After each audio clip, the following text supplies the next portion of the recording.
The company's annual awards gala. As the chairman's wife, she was on stage presenting the year-end bonuses. Everyone got theirs. Everyone but me. Not only did I not get a dime, but I was also about to be replaced as department head by my wife's high school flame. My wife, Chloe, took his hand and walked to the podium, announcing with a proud smile, "Julian Vance has just returned from Silicon Valley, a true innovator in the tech world. From now on, the tech department will be under his sole command. As for you, Ethan, you can get out. This company has no room for a slacker coasting in a management position."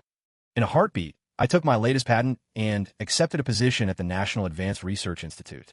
What Chloe didn't know was that the slackers she saw had already turned down their invitations multiple times. The gala was buzzing. Colleagues were all filming with their phones, the camera flashes stabbing at my eyes. On stage, Chloe was stunning in a designer gown, her figure perfect. Julian Vance stood beside her in a tailored suit, a perfect match. The crowd cheered, calling them a power couple. I sat below, a forgotten clown in the audience. Julian is a rising star from Silicon Valley, and from now on, he will be in charge of our entire tech division, Chloe announced. And this $100 million bonus is my gift to him for joining us. Thunderous applause erupted. Then, someone voiced the question on everyone's mind. Chairman Sterling, Ethan Miller, is the current head of the tech department. With Mr. Vance coming in, what happens to Ethan? Chloe's warm expression vanished. Her gaze fell on me, her eyes filled with ice. As you all saw during the bonus distribution, I didn't give Ethan a single penny. It's not because I'm a cruel boss, but because in 5 years with the tech department, he has made 0 contributions. His whole team is lazy, coming in late and leaving early, with no sense of corporate decorum. I've lost all patience with employees who just slack off and coast. So, Ethan, effective immediately, you're fired. Her words landed, and a wave of whispers spread through the room. The programmers who had been with me for 5 years, sitting at my table, looked furious. They started to rise, to speak up for me, but I held them back. Ethan, Chloe is going way too far. If you go, I'm out of here too. If it weren't for you leading us all these years, do you think the company's servers would be this stable? Your talent is wasted in this company anyway. And she dares to call your efficiency and stability slacking off? Is she insane? A bitter taste filled my mouth, but I didn't know how to explain it to Chloe. Seeing her and Julian with their fingers intertwined, I suddenly remembered something. All these years, whenever Chloe was lost in a moment of passion, she would whisper a name, Julian. I'd always thought it was just some personal quirk. I never imagined it was him. Julian Vance. A profound sadness bloomed in my chest. I gathered my courage, stood up, and walked toward the stage. I took the company ID from around my neck and held it out to her. I pushed too hard for this to work these past few years, I said. Congratulations on getting what you always wanted. She frowned slightly, not taking the ID. Instead, Julian, standing beside her, took it with a small smile. I'll take care of Chloe from now on, he said. You don't have to worry. I gave a weak, bitter smile and nodded. It had come to this. What was there left to worry about? Stop looking so pathetic, Chloe sneered. I must have been blind to ever choose you. Her coldness was like a plunge into an icy river.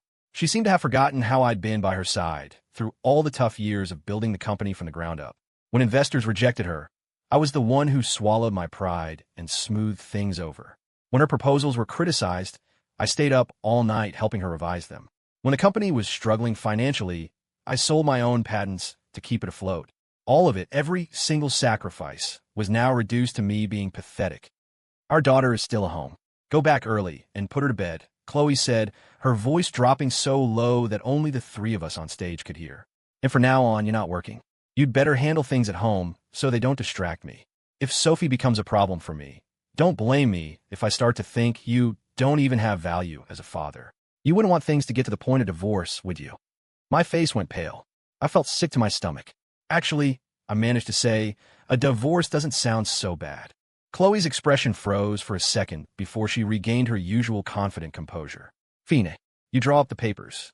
First one to back out is a coward. It was just getting dark when I got home. My daughter, Sophie, was playing with a doll, a box of chocolate cake beside her. My mother-in-law was feeding her. The little girl had chocolate smeared all over her face, a comical sight. You were just complaining about a toothache yesterday, I said gently. Why are you eating something so sweet? Sophie ignored me completely. My mother-in-law shot me a cold look. This is a sugar-free cake, Mr. Vance sent over. It's healthy. Sophie barely ate lunch because of her tooth. She's finally eating something, so why don't you just stay out of it? Otherwise, Chloe will have my head when she gets back. Sophie then piped up. Daddy doesn't know anything. He just likes to boss me around. Uncle Julian is better. I want Uncle Julian to be my daddy. Uncle Julian said he's going to ask Mommy to give me a baby brother, so I won't be lonely anymore. I wonder when Uncle Julian and Mommy are going to make a baby brother. My mother-in-law smirked at Sophie. That's a shame, sweetie. Your Uncle Julian is a very important man. He probably can't be your mommy's secret boyfriend. If you want them to have a baby, your daddy has to agree to a divorce first. Sophie's eyes widened. She grabbed my hand. Daddy, please divorce Mommy. Let Uncle Julian give me a baby brother. My eyes burned, but my voice cracked when I finally spoke. Okay, I promise Sophie I'll divorce Mommy. I'll let Mommy and Uncle Julian be together, and Sophie will have her baby brother very soon. Yay. Thank you, Daddy. Sophie cheered. Her grandmother pursed her lips, her tone dripping with arrogance. You just saying that to make her happy. You think you have the guts to say something like that for real? A divorce? Do you have the nerve? Chloe is a CEO worth billions now. Men are lining up for her. A loser like you should be clinging to her for dear life. I didn't say another word. I went to my room, printed out a divorce agreement, and signed my name. I left it on the nightstand. After packing a few changes of clothes, I left the house and found a random motel to stay in. Then, I called the director of the National Advanced Research Institute. That offer you made before I started, about the Institute's doors always being open for me, is that still on the table? The director's voice was a mix of surprise and delight. Of course, Nari always welcomes top talent. I gave him a brief overview of my situation. He immediately arranged a position for me. We have 2 research directions that would be a great fit for you right now. One is chip research for intelligent device applications. The other is communications research for aerospace contexts. Which one interests you more? I thought for a moment. I'll take the aerospace project. And regarding the chip research for intelligent devices, I've actually had some recent breakthroughs. I haven't filed the patent yet. I can send it over for you to look at. If it meets your needs, I'd be willing to bring this patent with me to the Institute. The director eagerly told me to send the email. About 2 hours later, he called back, his voice buzzing with excitement. Ethan, this is absolutely incredible. You just solved a problem that has had us stuck for 3 years. Ethan, I can't wait to start working with you. For the first time in a long time, I felt a sense of validation. I had been living a life of quiet desperation, enduring daily ridicule. I had almost forgotten the purpose I had been chasing my whole life. Ethan, Nari thanks you for joining us. The honor is all mine, I replied. Lying on the cold, stiff bed of the budget motel, I tossed and turned. All I could see was Chloe's face, beautiful, vibrant, and cruelly indifferent. 8 years together. If she said go east, I wouldn't dare head southeast. If she wanted rice, I would never choose noodles. In every aspect of our life, her preferences and habits were law. All I had to do was obey. She was my queen. Even in our most intimate moments, I had to be like a dog prostrating at her feet. At the office, I was her employee. At home, I was her servant. My mother-in-law never respected me, and even my own daughter showed me no real affection. I had failed as a person, turning myself into a spineless dog. It was time to end it. At the first light of dawn, my phone rang noisily. I groggily answered it. It was Chloe, her voice laced with mockery. Ethan, are you serious about this divorce? My lips were dry. Yeah, I answered, my voice flat. A divorce. Do you have any idea what your position is right now? You have no job, no skills. You're just a pathetic leech who's been living off me. On what grounds do you get to ask for a divorce? Her sharp words made me take a deep breath. You're right, I said, my voice calm. A leech like me isn't good enough for a CEO like you. I'm asking for a divorce because I know my place. She scoffed. Let me make this clear. We have a prenup. If we divorce, you don't get a single penny. Of course, that's your money. It has nothing to do with me. Fine, let's do it. The call ended. I let out a long sigh, but the peace didn't last 2 minutes. My mother-in-law's call came next. Her voice was a torrent of complaints. My God, what did you do to upset Chloe now? She was just here, smashing things and throwing a fit. It was your fault for not coming home last night. So what if Chloe said a few things to you? Get back here right now, clean up this mess, and bring some breakfast for me and Sophie. We haven't eaten. I rubbed my temples. No, I'm not coming back. My mother-in-law exploded. Not coming back? What are you trying to pull? Are you seeing someone else? Let's get something straight. You survive because of Chloe. If she dumps you, you'll starve to death. Chloe and I are getting a divorce. That's hilarious. If you actually divorce her, I'll do a handstand and crap on your head. Now get back here, bring breakfast, and while you're at it, buy groceries for lunch. My arthritis is acting up, so you need to get back here and give me a massage. Seeing that reasoning with her was impossible, I didn't bother arguing. I just hung up. After a quick breakfast, I went to the National Advanced Research Institute. After meeting with the director, he expressed his hope that I could start as soon as possible. I'll have someone set up your dormitory this afternoon. You can move in tonight and officially start tomorrow. How does that sound? Yes, that works for me, I said. The director showed me around the facility, and we had lunch together in the cafeteria. Afterward, I left the institute and headed straight for Chloe's company. As soon as I walked through the main doors, Chloe's secretary met me and led me to the CEO's office. When Chloe saw me, she put down her work. She then kicked a cardboard box on the floor toward me. This is the junk Julian cleared out of your office. Take it and get out. The whole thing stinks. I took a quiet breath, crouched down, and began putting the scattered items back in a box. Then, she threw the signed divorce agreement onto the floor in front of me. I've already signed it. After the 30-day waiting period, I'll let you know when to go finalize the paperwork. I said nothing, just picked up the agreement and tucked it away. As I stood up to leave, Chloe stopped me again. If you're doing this just because you're angry I fired you, I can make a concession. You can stay with the company. But you have no hope of getting back into a critical department like tech. I can make you the head of security. You'd manage the guards and the cleaning crew. How about that? It would be an even easier job for you to slack off in. Her attitude was as arrogant as ever. She clearly had no respect for me. I couldn't help but ask, why do you think I was slacking off in the tech department? For years, the department had zero turnover, no drama, and had provided the stable backbone for the company's entire operation. Wasn't that enough? Chloe sneered. You came in late and left early every single day. Don't you have any self-awareness? That's because your mother couldn't handle Sophie on her own, I explained. I had to do the laundry, cook, and clean. Besides, you gave me permission to have a flexible schedule. I never let it affect my work. For you to throw this slacker label on me for no reason is completely unfair. Don't you think? She scoffed. Ethan, you're so rigid. The tech requests from design, sales, and marketing, you just service their needs. You never once considered whether they aligned with my needs. What I want is to innovate to grow. I need a more efficient, more creative team. If Julian hadn't come back and pointed out the company's stagnation, I might have been stuck forever. Julian is going to revolutionize the tech department and take my company to the top. I always knew Chloe was ambitious, but in the current economic downturn, just maintaining positive growth was a major achievement. The seamless cooperation between departments was what created a healthy, stable internal ecosystem. A few months ago, she was praising that very synergy. Now, she wanted to tear it all down. It was clear Julian had gotten in her head. Julian has already deleted the entire technical support infrastructure you built for the other departments, she said. To solidify his position in the department, you can't come back. So, are you willing to take the security job? I chuckled softly. Is this your way of trying to save our marriage? Her eyes narrowed. This is the last chance I'm giving you. No thanks. I don't think I can handle that opportunity. I turned to leave. Just then, the heads of the marketing, sales, and design departments burst through the door. Ms. Sterling, the marketing team can't submit their proposals. Ms. Sterling, my entire sales contact list has disappeared. Ms. Sterling, the designs we worked on all night are gone. We have a product confirmation with the supplier today. The panic on their faces was palpable.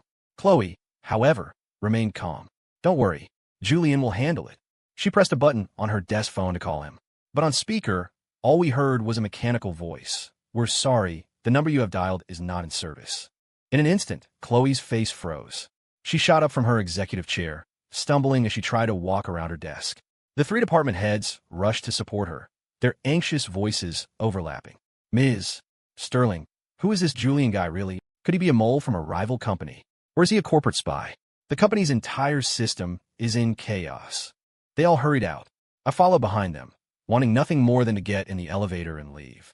The elevator descended, packed with people, their faces etched with anxiety. I was the only one who knew exactly why Chloe's call to Julian didn't go through. The system I had built was intricately linked to every aspect of the company's internal communications and network. Once the system was deleted, the first thing to fail would be the network itself. That explained why sales, marketing, and design were all having critical issues. Chloe's face was pale as she stared straight at me. She looked like she wanted to say something, to ask me to go to the tech department, but the words never came. The elevator doors opened on the tech department's floor. Julian was already standing there, waiting. When he saw Chloe, he rushed over, his voice gentle. Chloe, it's okay. Deleting the old system caused a temporary network and communications crash. It's all been restored now. It's my fault. I should have given you a heads up. The three department heads immediately checked their phones. A moment later, smiles of relief spread across their faces. It's working. It's all back. The proposal went through. My contacts are all back. The product confirmation is proceeding. We're fine, Ms. Sterling. Chloe let out a long breath, the weight lifting from her shoulders. I stood inside the elevator and pressed the closed door button. Just before the door slid shut, Chloe looked at me, her expression once again filled with that familiar, arrogant confidence. She seemed to be saying, "Your leaving has no effect on me. I'll only become better and stronger." A real shame. This little network crash was just the beginning. Julian could never understand the underlying logic of the system I built, and he could never fully repair it. Soon, Chloe was going to pay a heavy price for her mistake, and none of it had anything to do with me anymore. My first day at the Research Institute, I plunged into intense, demanding work. At lunch, I chatted with my new colleagues. Many were curious about my background and asked which Ivy League school I graduated from. I shook my head. I just have a bachelor's degree. I got married not long after graduation and never pursued further studies. They were surprised but also understanding. As the conversation wound down, someone posed a thoughtful question. If you can't have both love and a career, is it possible you just love the wrong person? A good relationship should make your career better, right? Just keep looking forward, Ethan. I smiled and nodded, then threw myself back into my research that afternoon. For several weeks, I practically lived in the lab, often working late into the night with colleagues who share my passion. The challenge reignited my desire to conquer the research problems before us. Finally, on a Friday, we had a breakthrough. The director reviewed our report and insisted we take the weekend off. A healthy body and a clear mind lead to better research, he said. Taking 2 days off won't hurt. With the director's encouragement, my colleagues all went home to their families. As for me, I wasn't idle. I accepted an invitation from my old subordinates to meet up at a local bar. When I met with my former team, we caught up on our lives, and soon the floodgates opened. The conversation was filled with complaints about the company, specifically about Julian and Chloe. Ethan, after you left, that idiot Julian actually went and deleted the entire system you spent countless nights building. He has no idea that the system's underlying logic was the key that connected every single department. Now design, marketing, and sales are a total mess. But he won't tell Chloe any of this. He's got the department head silenced and keeps it all hidden from her. Meanwhile, he's got us guys working ourselves to death every night. If he just wanted us to restore the system you built, that would be one thing. But this Silicon Valley genius is making us rebuild everything from scratch based on his own convoluted plans. All the hidden modules have to be on the front end. It's so bloated and clunky, it takes forever for a page to even load. I'm seriously starting to question this guy's background. How could Silicon Valley produce such a hack? If all their geniuses are like him, I could be their mentor. I just listen, try and calm them down. I'm done. I can't take another day of this. I'm just waiting for the right moment to have it out with Julian and quit. Seriously, this Julian guy has zero skill, but he's a master at sucking up to Chloe. And I don't know what kind of Kool-Aid she's been drinking, but she listens to everything he says. They're always out in public together. He holds her hand without any hesitation. I wonder if they're actually a couple now. But didn't I hear that Chloe was secretly married with a kid? Did she get a divorce? Or maybe this Julian guy is her real husband? Ethan, you were with her from the beginning. Is he your husband? I gave a non-committal answer. Even if he isn't now, he probably will be soon. I did a quick mental calculation. The 30-day waiting period was almost over. Only 2 days left. In 2 days, Chloe would be free. The goddess of my youth, my unreachable dream, was all fading away. After dinner with my old colleagues, I walked alone down the street. The cool breeze sobered me up. I passed by a giant electronic screen in front of a shopping mall. It was broadcasting the press conference for Chloe's company's new product launch. She was wearing a couture dress, her lips a fiery red. She was breathtaking. Julian stood beside her, helping with the train of her dress. Under the flashing lights, they looked like a power couple, a perfect match. A nosy reporter ignored the new product and zeroed in on their personal lives. Ms. Sterling, you've been secretly married for years and have never revealed your partner's identity. Are you planning to go public with him soon? The reporter's implication was clear. All the cameras turned to the impeccably dressed Julian. He said nothing, just gazed at Chloe with a look of deep affection. Chloe smiled knowingly. I hope everyone can focus more on the new products from Sterling Industries. If there is good news to share, you will all be the first to know. It will be headline-worthy. The reporter let out a knowing laugh that you could almost hear through the screen. Well then, we'll be waiting for the good news from you and Mr. Vance. The autumn wind was sharp. It cut right through my thin jacket, On Monday, I took the day off and went to the courthouse. Just before the offices closed for the day, Chloe's Rolls-Royce finally pulled up. She wore sunglasses, her expression as cold and beautiful as ever. Let's go. Get this over with. I have things to do. Okay. We walked into the processing hall together. The clerk asked us several times why we were divorcing. We both gave the same answer: irreconcilable differences. Seeing that our minds were made up, the clerk didn't press further. 10 minutes later, we had our divorce certificates. As Chloe and I walked out of the courthouse, Julian was already waiting by the car. "You haven't been home this whole time, and Sophie hasn't asked about you once," Chloe said. "Seems you're a pretty big failure as a father." I gave a bitter smile. I didn't feel the need to tell her that her own mother had been calling me repeatedly, begging me to come home. "If you can, you should really hire a reliable nanny for Sophie. Your mom is handling her all by herself. It might be too much for her." Chloe scoffed. "I will not have Sophie exposed to the public in any way. Besides, my mom hasn't said it's too much. What business is it of yours?" I nodded. "You're right. Finally, I have nothing to do with you anymore. Yeah, I wish you happiness." With that, Chloe turned and walked toward Julian. But she had only taken a single step when my phone rang. I pulled it out. The screen showed her mother's name. Unfortunately, Chloe saw it. Her brow furrowed, and she snatched the phone from my hand, immediately declining the call and blocking the number. She warned me, "You are not to contact my mother again. Do you understand?" I figured her mother was just calling about some other trivial matter. I didn't think much of it. Blocked is blocked. We needed a clean break anyway. I never imagined that because of that one phone call, Chloe's mother would lose her life. Chloe had been consumed with the press conference and product launch. She hadn't been home at all. If a community outreach worker hadn't noticed something was wrong during a routine visit, her mother's body might have rotted away before anyone found it. It was only thanks to that worker that Sophie didn't starve to death in the house. By the time I got the news and rushed to the villa, Chloe's eyes were swollen like walnuts. She had clearly been crying for hours. The moment she saw me, she flew into a rage. "It was you. You killed my mother. Ethan, I'm going to kill you." The woman who was always so calm and composed was now like an out-of-control lioness, ready to tear me apart. Julian held her back, trying to calm her down.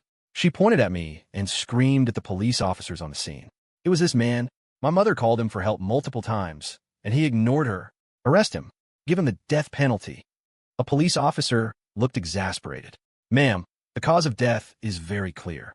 It was a sudden heart attack brought on by overexertion from childcare and housework. The property manager was there too, and he and others started murmuring. All this money, and she couldn't hire a nanny or a housekeeper for her own mother. For it to end like this, it's a real shame. She's too busy with her career to come home, and she cut off her ex-husband from her daughter. How can she have a nerve to blame him now? And what about the guy with her? Is that her new boyfriend?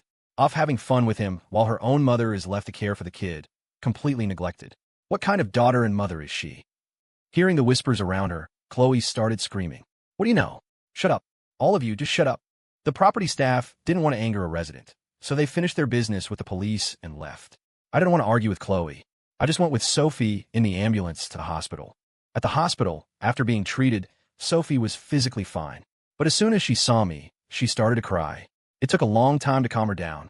"Daddy," she sobbed, "I don't want Mommy anymore. Mommy never comes home. She only cares about working with Uncle Julian. She doesn't love me. And Uncle Julian, he even took the SIM card out of my smartwatch, so I couldn't call Mommy, and I couldn't call you. When Grandma was dying, she called Mommy, but Mommy didn't answer. I wanted to call you for help, but I couldn't. Mommy killed Grandma. Uncle Julian killed Grandma. Daddy, please take me away." I held my daughter close, my mind made up. "Don't be afraid, Sophie. Daddy will fight for your custody." Just as I was preparing to take Chloe to court for custody, she called me herself. "Sophie can stay with you for now. We'll discuss her custody later." Before I could ask what had happened, she hung up. At the same time, Frank, the former head of design at Chloe's company, gave me a call. He told me he'd found a new job. Chloe is an idiot, and Julian is a moron. They took a company that was doing so well and let that jackass run it into the ground. Can you believe it? Ever since Julian took over the tech department, not a single one of our design team's tech requests has been completed. When I tried to report to Chloe, that bastard Julian threatened me, acting like he was her boyfriend. Said he owned half the company. I was so pissed. At the mid-year review, the tech department failed to deliver on the new product plan, and Chloe had the nerve to say I was the one slacking off. The next day, I quit, and she asked me how I could be so irresponsible. Oh, and the heads of sales and marketing are gone too. They were even more ruthless than me. They took their entire teams with them to a competitor. And the craziest part is, even after something this huge happened, Chloe still thinks it's everyone else's fault. She's delusional. I'm telling you, Julian's lies are about to catch up to him. He might come looking for you. Be careful. Remember how he treated you. Remember how Chloe didn't give you a cent. Have some self-respect. I agreed with everything he said. I had just hung up the phone when Julian appeared in front of me. Let me buy you dinner, he said, hands in his pockets, with an air of lazy arrogance. I sneered and started to walk away. He grabbed my arm. You've been living off handouts for years. What? The free meal I'm offering isn't good enough for you. I shook him off. That's right. I can't stomach it. It's probably too soft. It's nauseating. He frowned. Fine. Let's get straight to the point. Can you fix the old system? Frank was right. Julian was desperate and coming to me for help. I laughed softly. No. His face darkened. $1 million. Can you fix it for that? I shook my head. He pressed his lips together, taking a deep breath. 10 million. I'd advise you not to get too greedy. My expression didn't change. Sorry. I can build it, but I don't want to. For any amount of money, I don't want to. Before Julian could react, a clear female voice called out from nearby. What if we get remarried? Would you do it then? I looked up and saw Chloe in a black trench coat. She walked toward me and took a deep breath. I'm sorry. I was too arrogant. I completely misjudged the system you built. Without your system supporting the company's operations, I never could have made it as big as I did. I'm sorry. Please come back. In the past, one soft word from her would have had me running back to her side like a loyal dog. But now my love for this woman was gone. No matter what she said, my heart wouldn't stir. When she reached out to embrace me, I pushed her away. No, there's no going back for us. You still love me, she insisted. I can feel it. Your feelings are wrong. Do you really want me to beg you? I laughed coldly. Even if you begged, it wouldn't work. Chloe's expression suddenly turned vicious. Do you have to make this so difficult? I turned to leave, but several large, muscular men blocked my path. I frowned. Chloe, what is the meaning of this? Chloe looked at me. I didn't want it to come to this, but I have no choice. I can't let my life's work be destroyed. Whether you're willing or not, you're going to rebuild that system for me. With that, she gave the men a command. Get him in the car. If I had merely stopped loving her before, at this moment, I was filled with pure disgust. Chloe, do you have any idea what you're doing? This is kidnapping. I'll make it up to you with my body, okay? Don't be disgusting. I'm not kidding. I know how much you desire my body. And I'll let you in on a little secret. After we divorced, Julian and I never got together. My body has only ever been yours. Let go of me. Chloe, let me go. Let's go. In broad daylight, I was dragged into a car and taken to Chloe's executive office. I was tied to a chair. No matter what she said to me, I ignored her. She sighed in frustration. What will it take? Do I have to erase all the hatred from your heart before you'll forgive me? I refused to engage with her. To my surprise, she turned her gaze to Julian, her voice like something from the depths of hell. Kneel. I was stunned. Julian pressed his lips together tightly, glaring at me with resentment, but his knees still hit the floor. Then he began to slap himself across the face, over and over, apologizing to me between blows. I'm sorry, Mr. Miller. I was the trash who couldn't understand the underlying logic of your code. I was the disgusting one who lusted after Ms. Sterling, who took the SIM card from Sophie's watch, who blocked Ms. Sterling's mother's calls from her phone and got her killed. I'm a murderer. I'm the one to blame. Please, Mr. Miller, forgive me. When he finished, he slammed his forehead against the floor again and again. The thudding sound made my ears ring. But even that wasn't enough for Chloe. Wearing high heels, she stepped onto the back of Julian's hand, the sharp heel looking like it would pierce right through his flesh. Then, Chloe picked up the heavy ashtray from her desk and began to smash it against Julian's head. His head split open, blood pouring down his face. It was too gruesome to watch. Julian cried out in pain, begging for mercy. Chloe, her face an emotionless mask, called in the same large men who had kidnapped me. She pointed at Julian. Play with him. Just make sure you don't kill him. And so, I witnessed Julian's ultimate humiliation. I gritted my teeth, unable to believe this was Chloe's doing. Why'd she become so ruthless? After the inhuman ordeal, Chloe wasn't finished. She found a dog chain, fastened it around Julian's neck, and had the large men take him downstairs to bark like a dog in front of the building. Julian didn't dare resist, continuously apologizing, begging for Chloe's forgiveness. But Chloe showed no reaction at all. After the men had taken Julian away, Chloe sat down next to me, her face transformed into a sweet, fawning smile. Feel better now? I really don't love Julian. Really, I've only ever loved you. As she leaned in to kiss me, I turned my head away. Chloe, you're like a stranger to me. A stranger? I could be like this more often, okay? As long as you agree to remarry me, agree to come back home to us. I clenched my jaw, struggling violently against the ropes. I was terrified of what she might do to me. Just as the leather belt binding me was about to give way, the office door was forced open by a group of people in uniforms. Chloe jumped in shock, quickly adjusting her clothes. Who are you? The leader held up a badge. We're with the FBI. Chloe Sterling, you are a person of interest in the kidnapping of a federal research scientist. We are pressing charges. From this moment on, anything you say can and will be used against you in a court of law. Stunned, Chloe was placed in handcuffs, and I was finally safe. Because I had no visible injuries, and because the history between Chloe and me was so complicated, she never admitted to kidnapping me. She insisted that she was only trying to get me to remarry her. On top of that, since she was a woman, it was difficult to prove assault charges. In the end, Chloe was only detained for a week. In that 1 week, her company faced total collapse. When Chloe was released, she was ruined. Unwilling to sell herself to wealthy businessmen to secure deals, she was left with only the sycophantic Julian by her side. He used his looks and his body to try and win resources for her, but the wealthy older women he targeted weren't interested in someone so hollow. Soon after, Chloe's company officially declared bankruptcy. She was hounded by the many powerful people she had crossed in the past and was too overwhelmed to fight me for custody of our child. Sophie's custody was naturally transferred to me. A year later, the chip my colleagues and I had been developing was finally brought to market. We were awarded the highest honor and stood on the stage to receive it. Sophie was in the audience, clapping for me, yelling, "Daddy, you're amazing!"